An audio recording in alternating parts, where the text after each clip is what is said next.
আসসালামু আলাইকুম কৃষক ভাই বোনেরা।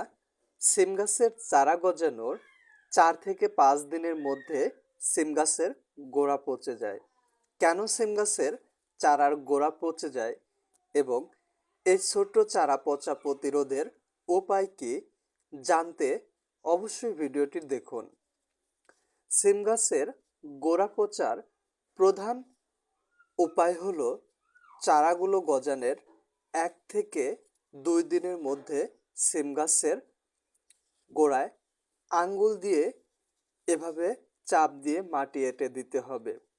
কেননা দুইটি কারণে সিম গাছের চারার গোড়া পচে যায়।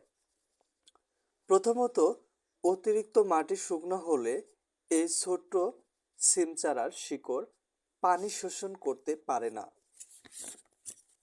যার ফলে চারা পচতে শুরু করে। দ্বিতীয়ত, সিম বীজ লাগানোর পর মাটি উপরের দিকে ফুলে ওঠে, যার ফলে সিম চারার শিকড় সঠিক মাটি পায় না। অতিরিক্ত খরা বা বৃষ্টির কারণে গোড়া পচতে শুরু করে। তাই এভাবে আঙ্গুল দিয়ে মাটি এঁটে দিলে দ্রুত পচা প্রতিরোধ হবে। পাশাপাশি সিম বীজ বের হওয়ার পর এভাবে বীজের খোসাগুলো সরিয়ে দিতে হবে, না হলে গাছ দ্রুত নষ্ট হয়ে যাবে।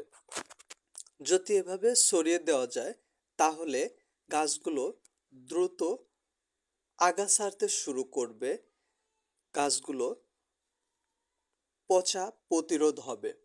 সঠিক পরিচর্যা করলে সিম গাছের চারা দ্রুত বড় হবে এবং চারাগুলো